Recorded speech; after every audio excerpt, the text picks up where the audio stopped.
O mga kababayan, September 13, tandaan nyo yan. Birthday po ni President Bongbong Marcos, mga kababayan. Kung mayroon kayong birthday wish para sa ating presidente, mga kababayan, ano iyon? Pero, subalit datapwat, ang ating presidente, sigurado na po mga kababayan sa kanyang birthday wish.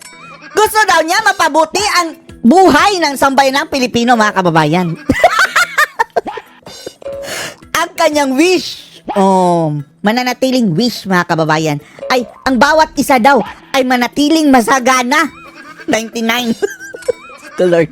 Yan daw ang hinihiling ni BBM, mga kababayan, sa kanyang birthday. Nakalimutan mo na ba yung ano mo? Yung krusada mo sa corruption, Ngag? Nasaan niya yung I'm very angry mo? Ngayon, mga kababayan, patawa-tawa na lang.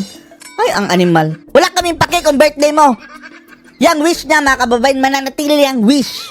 Wish ko lang. Panoorin niyo po, ha?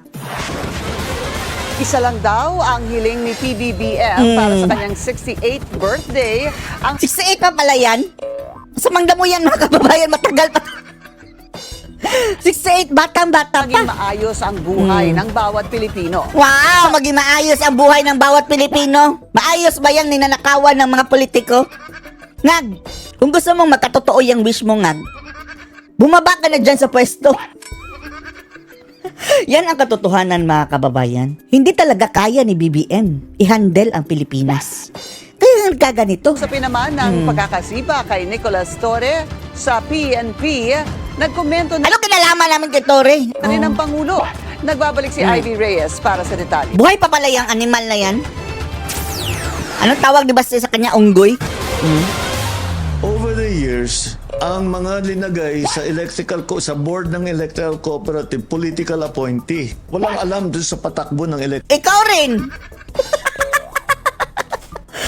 The nerve, kababayan, na banggitin yung word na walang alam.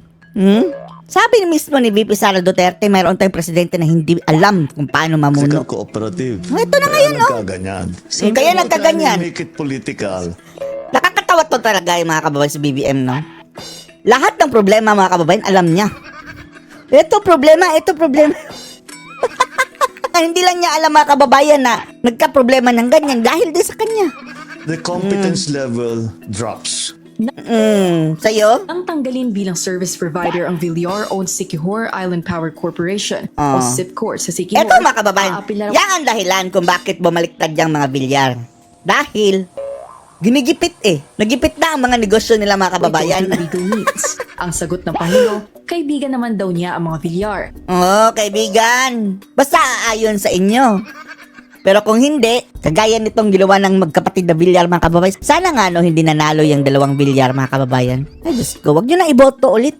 Pero walang personal Budol na naman pagdating sa serbisyo. Bukod sa SIPCOR, hindi raw maayos ang patakbo ng Prime Water. Kaya't kahit katabing lugar lang ng National Capital Region, walang tubig.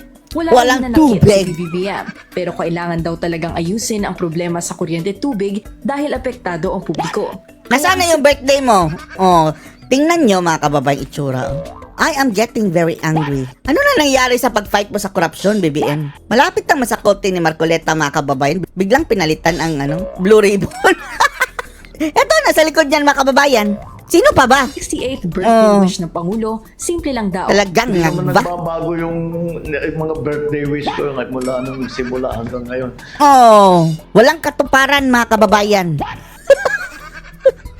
Kaya ito, mananatiling wish mo lang yan. Naging Tatawalan natin kung talagang yan ang kanyang gusto, mga kababayan.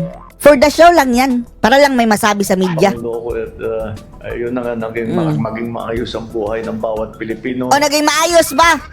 Mahiya ka. Ang mga kababayan, South Korea nag-back out sa pagpapautang sa atin dahil sa kurakutan sa Pilipinas. Yee! Nakakahiya. Na maituloy natin lahat ng ating proyekto para matulungan Ano pa proyekto mo? Lampas flood control. Flagship na proyekto ni BBM, flood control, mga kababayan, puro papalyado. lalong-lalo na yung mga mahihirap. Ano na nangyari sa benteng bigas mo? Iniwan nyo na, Ngag? At ganun pa rin hindi talaga nagbabago.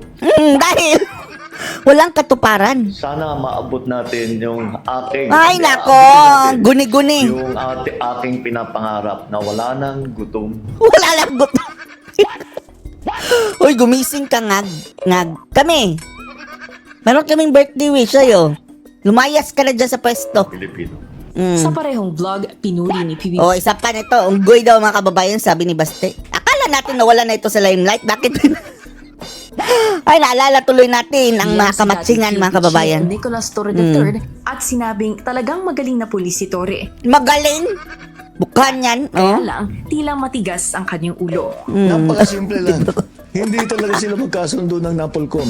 Oh, dahil magaling ba yan? Bida-bida, mga kababayan. Oh, yan ang katotohanan. Talaga sinasabi niya, I don't agree with what they do.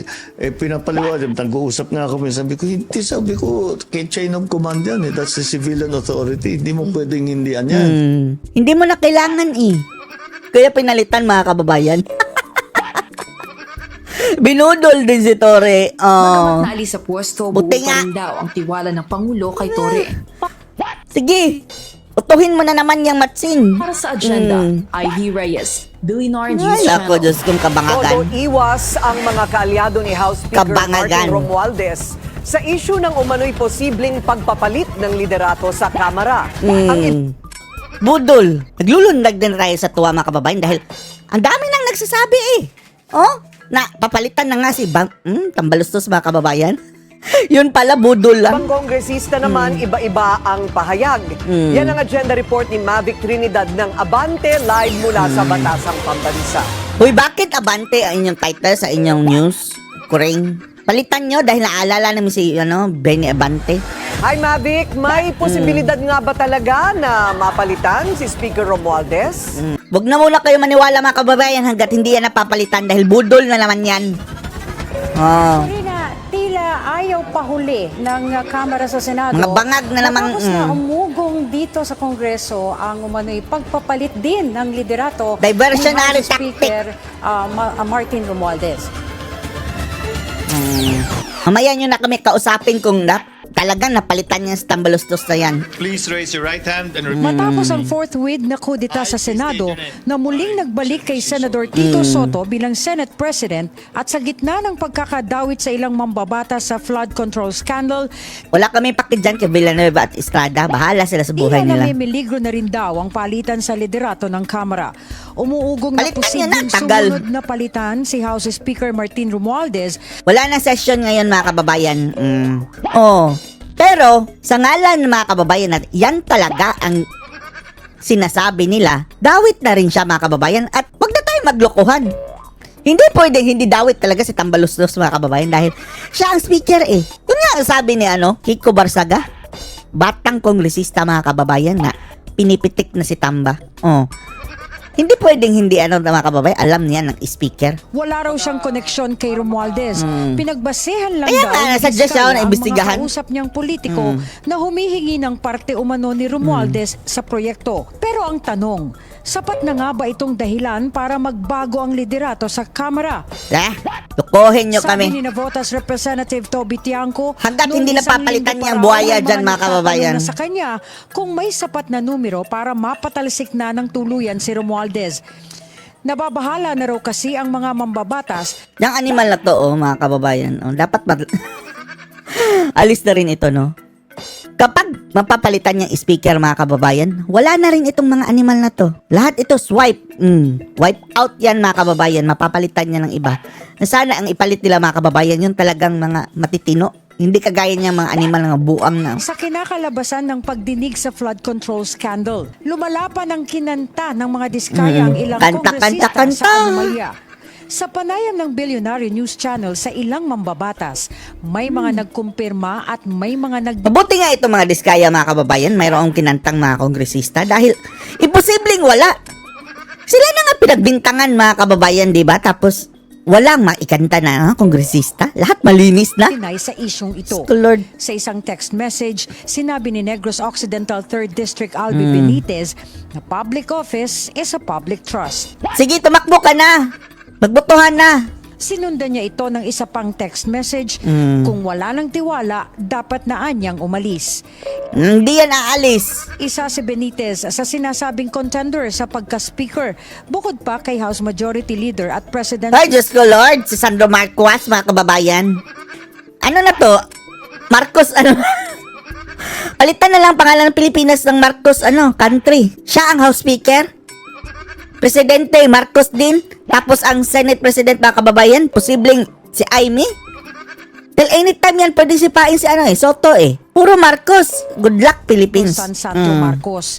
Pero kung si Tiangco ang tatanungin, hindi lang daw dapat speakership ang palitan, kundi ang buong liderato ng Kamara. Talaga? Maging si Kamanggagawa Party List Representative Eli San Fernando, kinumpirma niyang matagal nang may nangyayaring gapangan sa pagbabago ng House leadership. Pero inamin niyang wala pang kumakausap sa kanya. Todo iwas naman sa Dahil, baka i-booking mo Vlogger, mga kababayan. mga kaalyado ni Romualdez, gaya ni Deputy Speaker Jay Isa pa yan, Itong panot na to, mga kababayan, dapat unang si Bakin. Suarez na ilang beses niyang sinabing walang ganitong issue at hindi anya mangyayari ito. Deny pa more. Tinanggi rin ito ni Infra Committee Chair at si Mura. Representative Terry Ridon. I don't think there's a leadership change.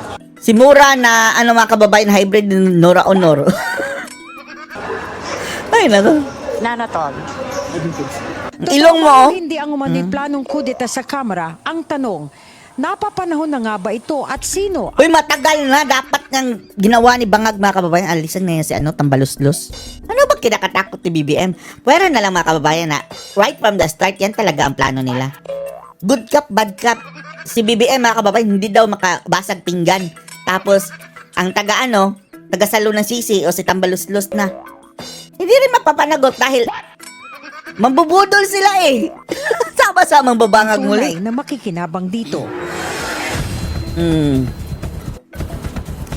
Sa isang panayam kanina, Corina, ay inamin Kuring. itong si House Deputy Speaker Paulo Ortega na may mga kongresistang nakakatanggap ng tawag mula sa di kilalang tao at nangangalap ito ng suporta para sa Di House kilalang tao? Speakership ni Congressman Toby Tiangco at Congressman Albi Benitez. Benitez. Pero sabi ni Ortega, mananatili ang liderato ni House Speaker Ay, Diyos ko, Lord. Kahit alin dyan sa dalawa, kay Tiangco at saka kay Benitez, basta mapalitan lang yan si Tambaluslos, mga kababayan, okay kami. Romualdez. At katunayan yan, kaninang umaga ay nagkaroon ng pagpupulong ang House leaders at si Romualdez. Gusto nga natin, mga kababayan, yan talagang walang bahid pa, no? Yung biro ni Kiko Barsaga, yung bata pa, mga kababayan, first timer neophyte, newcomer na kongresista, na ako na lang. Siguro mas gusto pa natin yan dahil wala pang bahid ng korupsyon, mga kababayan Etong mga matatanda dyan, lahat yan, mga kababayan, wala na. Imposibleng walang ng hokus-pokus dyan. Doon ay tiniyak nila na buong-buo ang kanilang suporta Ang animal, Ay, kay nako. Speaker Romualdez. Uy! Hindi ka nahiya, Tambaluslos dyan, sa yan, pinapakain mo. Samantala, Pamilya si mo. Congressman, Oh, Lord. Cavite Congressman Kiko Barzaga ay nag-resign na sa kanya. Yan, may... Sabi niya, ako na lang mag-speaker, Payag kami.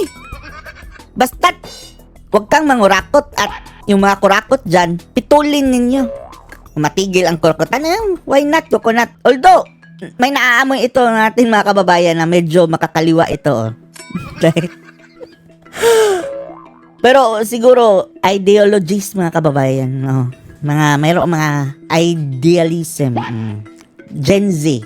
Kagaya sa Nepal, mga kababayan. Sige, umpisahan mo revolusyon dyan sa Kongreso. Itigil ang korupsyon dyan.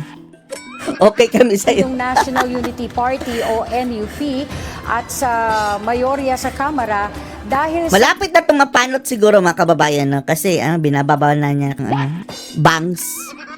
Huwag kang mag-shampoo ng harsh. sa umano'y pagbibintang sa kanya na siya daw ay nangangalap ng pirma at nag-iikot para makakuha ng pirma para sa pagpapatalsik Huwag mo nga, huwag mong pasukin yung kultura ng korupsyon dyan. Malayo ang aabutin mo, malayo. Hahangaan ka ng tao. Ituloy mo lang yan. kay House Speaker Romualdez. Ito ang nagsabi, mga kababayan, na dapat imbisigahan si Tambaluslos. Maring itinanggi ito ni Barzaga at sinabi niyang dahil sa kanyang pagkadismaya ay siya'y nag-resign na lamang sa kanilang partido at mananatili siya sa minorya. Pero ang gusto niya Minorya. ay manatiling paimbestigahan si House Speaker Romualdez. Hambalos Naniniwala siyang may alam si Romualdez sa maanumalyang flood control projects ng DPWH. Nag-OJT mga kababayan si Sandro Marcos dyan kay Tambaluslos. At ang sabi grabe namangha daw si Sandro mga kababayan sa batinding kurakutan. So corrupt. Oh, yan daw ang sabi ni Sandro. Tapos ngayon mga kababayan, ayan na, kasama na siya. Karina? Okay, so Kuring. ito ay, Tapos isa pa tungkol kay Sandro mga kababayan, 'di ba ngayon? Sinasabi nila na si Pulong nakakuha daw ng 51 billion mga kababayan in the span of 3 years sa under Duterte administration. 3 years Oh, i-check nyo magkano ang na-bag niyang si Sandro Marcos bilang kongresista under sa kanyang tatay. Yearly lang. Oh, wag lang 3 years. Yearly. Tingnan nyo kung gaano ka laki. 'Di ba? Barya-barya lang ng Pulong mga kababayan na Anyway, yung kay Pulong, napunta naman sa tamang mga proyekto mga kababayan. Pero yan kay Sandro, ewan na natin, baka it's a ayuda. numbers game, sabi nga nila. At sa ngayon, depende yan kung gaano karaming senador o bilang ng mga senador ang boto pa rin kay Speaker o hindi, o kung magkakaroon ng gapangan Alisin na hindi yan. niya nalalaman. Sa ngayon, wala pa tayong mga numero, Wala pa. Sa ngayon, Corina, nananatili pa rin daw yung numero na 255, if I'm not mistaken. Ito yung boto na Napakalayo pa. Majority pa rin. bago magbukas ang ang 20th Congress out of 300. Lahat ng mga kababayan binitag na ni Tambaluslos mga kababayan, binusog na niya. At kung mayroong aatas mga kababayan o kakala sa kanyang suporta, pwede niyang the gipitin. 15 na congressmen, Corina. Okay, so aantabayanan natin ang mga susunod na pangyayari. Maraming Kabanata. salamat, Mavic Trinidad. Live mula sa Batasang Pambansa. Matapos ang pagkakasipa kay dating Senate President Francis Cheese Escudero, tapos plus si ang Marcoleta. pagkakaalis din sa committee chairmanships ng kanyang mga kaalyado. Alamin kung sino-sino ang mga Ang bagong mga mukha abogado ng mga kababayan, komite ng Senado pinalitan ng komedyante at mga gago. sa agenda report ni Dexter Ganibe ng Abante. Komedyante. Mr. President. Ang clown mga kababayan andyan na sa harapan. Ay nako. We'd now like to proceed with the elections of Isa din itong clown. certain chairpersons of their committee. 2 araw matapos ang kudeta na nagluklok kay Senador Tito Soto bilang bagong Senate President. Nagluklok. Nagsimulan na ring mauga ang ilang komite sa Senado at nalaglag na Yan talagang mga kababayan, committee ni Bongo mga kababayan. Pinalitan ni Virus. Ay nako. Si Virus pa naman mga kababayan na may issue sa PhilHealth. Diyos ko Lord. ang mga lumang chairman sa pag-usbong ng mga bagong opisyal. Matapos ang 3 pagdinig sa flood control scandal, ligwak na sa Senator Rodante Marcoleta. Ligwak.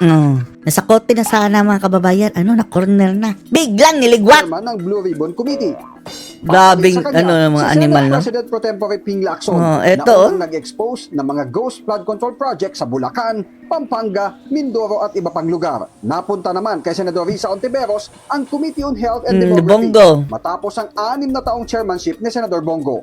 Nakakalungkot man po, pero ganyan talaga ang buhay. But I am ready to work with the majority as Di bali Bongo, gantihan mo yan. The Committee on Health and Eto mga kababayan, kung talagang gigipitin nila si Sara at hindi na pwedeng tumakbo, pwede ito magpresidente si part Bongo. of the minority.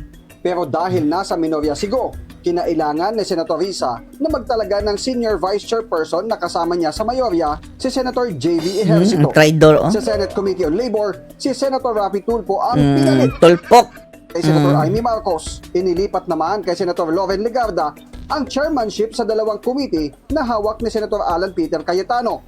Ang higher Si Cayetano mga kababayan, sobrang galing yan. Talagang napabilib tayo mga kababayan. Pero, pinalitan. Education at Accounts. Nalipat din kay Legarda ang Committee on National Defense na Ito si Legarda, akala natin dito ito sa mga Duterte mga kababayan. Parang something is fishy din pala mga kay kababayan. Senator Jinggoy Estrada. Inalis din ang chairmanship ni Senator Bato de la Rosa sa Committee on Public Order na hawak na ngayon yan, ni Senator J.V. Ejercito. Naku, anong alam niya sa public order? Ang abogadong si Senator Francis Pangilinan ay siya ngayong magiging kinatawan ng Senado sa Judicial and Bar Council o JBC, kapalit ni Senator Alan bilang chairperson ng Justice and Human Rights. Oh? So sigurado na yan. Si Boying. Ay, sayang. Ang mamimili mga kababayan na sa shortlist ha, doon sa ombudsman, sa JBC, kasali si Cayetano mga kababayan. Anti-Boying yan eh. Palitan nito. So, malamang sa malamang, kung makakalusot si Boying, mabibigyan ng mga kababayan. Clearance, makakakuha na ng yes vote. Pagtitiyak ni SP Soto, hindi maapektuhan ang mga nakaschedule ng pagdinig ng iba pang komite Pagtitiyak ni One Ball. na wala o hindi pa buo ang mga miyembro nito. Yes, we can do that. In fact, even if the Impacto! Secretariat is saying that Impact there ba? might be a difference in the composition of the membership, no? But then again, Ito mga kababayan, Siyam. Just a heartbeat away lang yan. Kung makakakuha sila ng 3 mga kababayan na babaliktad. Sipa itong One Ball na to. in a single member Yes, Mr. is Nag-iisa niyang bola mga kababayan at bibiyakin natin. enough for Suffice quorum. enough to- And that is included in our rules. Sina Senador Risa at JV ang mga Deputy Majority Leader. Si Senator Alan Cayetano naman ang Minority Leader. At sina Senators Joel Villanueva at Marcoleta ang mga Deputy Minority Leader ng Senado. Inaasahan ang mga susunod pang anunsyo ng liderato ng Senado para sa chairmanship at komposisyon. Doon sa kabila mga kababayan, sa minority, ang daming mga abogado doon. Samantalang doon sa kabila, sa One Ball mga kababayan, isa lang ang abogado siguro, si Kiko Matching. Abogado pa. ng iba pang mahalagang komite ng Senado. Para sa agenda. Lahat Dexter bida-bida, Dende, Abante! Ito si Zubiri, no? Traidor din mga kababayan.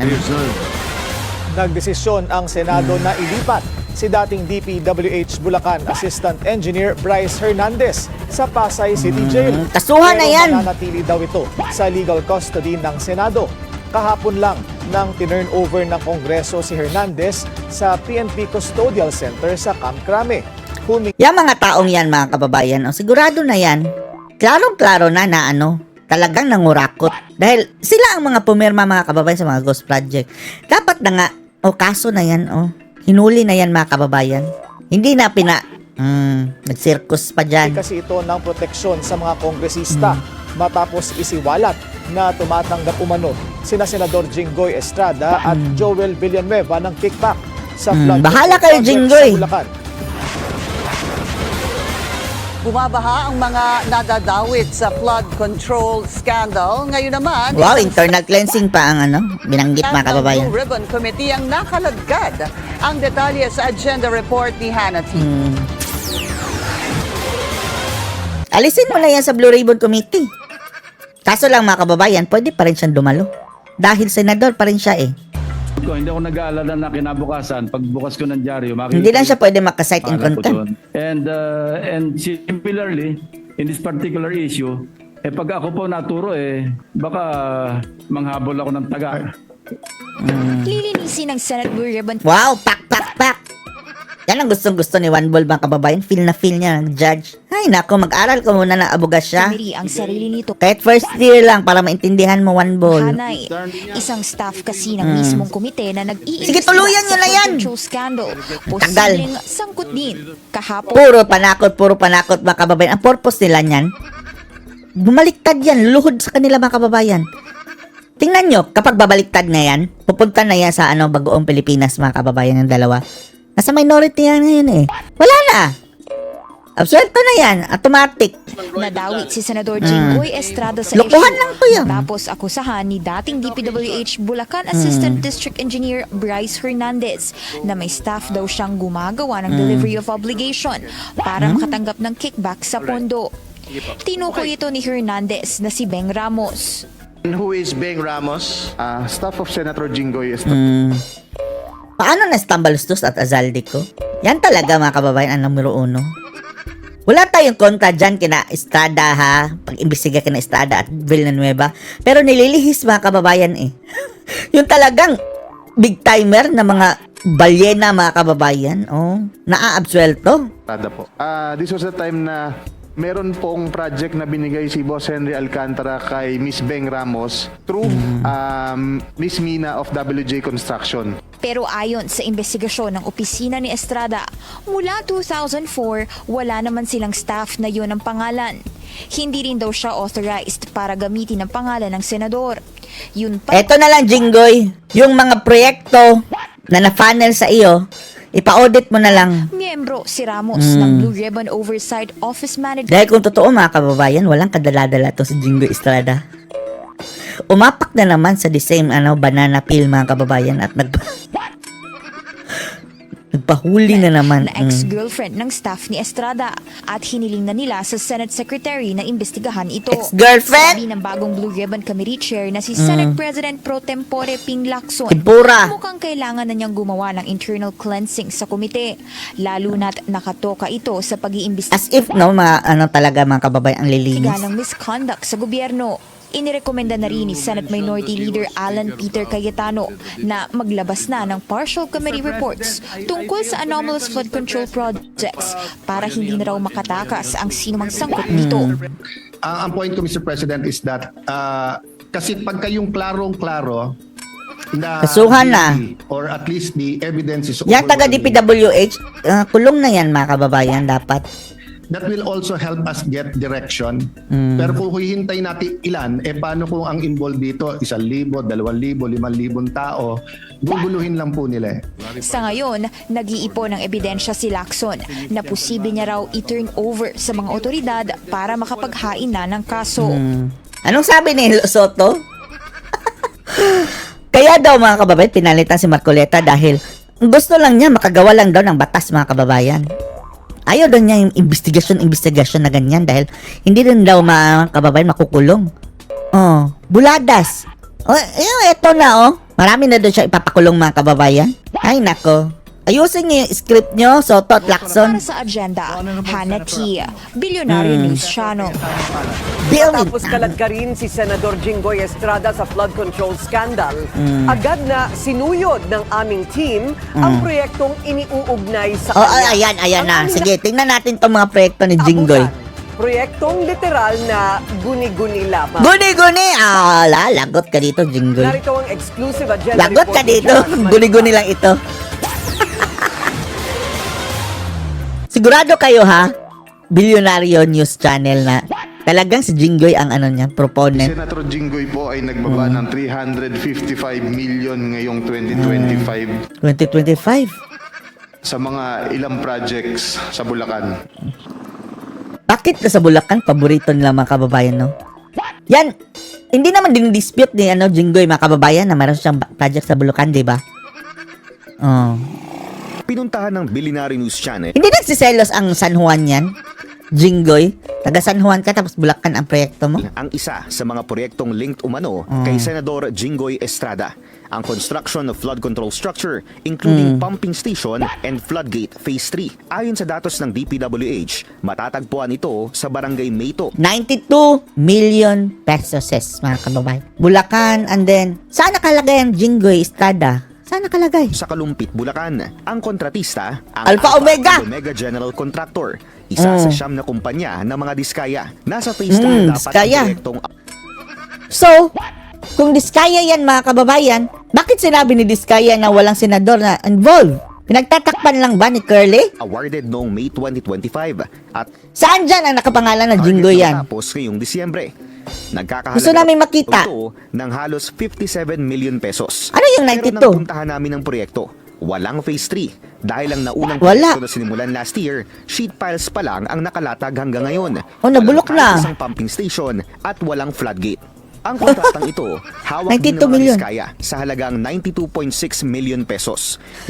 Uy, sigurado kayo bilyonaryo na kay Jinggoy yan nakapangalan. Bakit sa Bulacan? Mayroon kasing proponent yan mga kababayan na kagaya ni Zaldico. Iba't ibang lugar sa bansa mga kababayan. Siya ang proponent sa project. Walang date started at target completion date na nakalagay sa physical banner sa project location. Pero base sa datos ng DPWH, tapos na dapat ito Abril ngayong taon. Tapos na yan. Ng backhoe operator na nasa project. Ang tanong, nakapagbayad na ba ang gobyerno sa yan mga kababayan? Kung kitang-kita na wala pang tinapos, bakit babayaran, di ba? Sino kasi nag-i-inspect dyan sa DPWH? Location. Kwento niya, August 30 raw natapos ang kontrata ng Alpha and Omega para sa 92.6 million peso project na ito. Ngayon, nagsisilbi na lang silang tagabantay ng mga materyales dahil wala na raw budget na naibigay para ituloy ang proyekto. Nasaan ang 92 million? Kailan po nawala po yung budget? Gwardiya na lang mga kababayan. Kung paano nawala yung budget na yun. Nung nag-order kami, kaso wala nang budget siguro yung papasweldo sa amin. Ganyan. So, ngayon po, ano pong kasiguraduhan na... Ay wala pa. Kami waiting lang dito eh. Kapag ito, mapatunayan mga kababayan na under ito kay Jinggoy. Additional ano ito sa iyo, Jinggoy? Duda lang Dahil alam natin yan lakaran mga kababayan ngayon eh. Hanggang ngayon, nakatiwangwang ang proyekto. Matapos paglaanan ng daan-daang milyong pisong pondo, wala naman daw pakinabang. Ayon sa mga residente. Para sa agenda, Joash Malimban. Wala bakit walang pangalan ni Jinggoy doon mga kababayan na talaga nakasulat. Sinabi lang ng Diskaya, isa yan sa mga ni Jinggoy daw. Kung gayon, something is fishy now. Hindi natapos ang proyekto. Billionaire News Channel. Bakit sa Bulacan? Sa Bulacan pa mga kababayan, andun si Alcantara at si Hernandez na notadong alam niyo na, magic. Hindi raw magdadalawang isip si DPWH Secretary Vince Dizon na turuan ng leksyon ng mga contractors sa maanumalyang flood control. Uy! Bakit contractor lang? Unahin mo yung kasamahan mo dyan. Ay nako, yung contractor mga kababayan, napipilitan lang niyang nagbigay. At kasi kurakot ang mga DPWH. Mag-internal cleansing ka muna. Bago ka, okay lang naman, habulin ng mga contractor, mga kababayan. Pero, mag-internal cleansing muna siya. Sino yung makasabot dyan sa DPWH? Projects. Yan ang agenda report ni Ivy Reyes.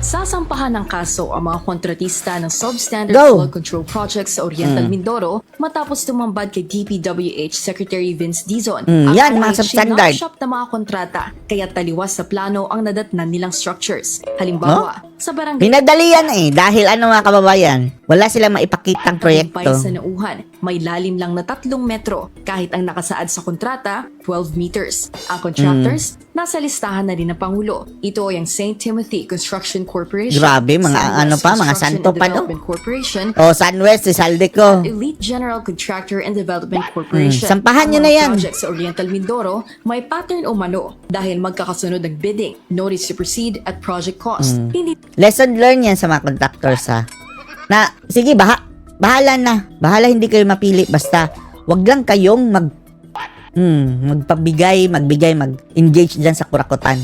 Dahil desisyon naman nila yan mga kababayan Ayaw namin magbigay. Paano kung mga kababayan? Silang lahat firm.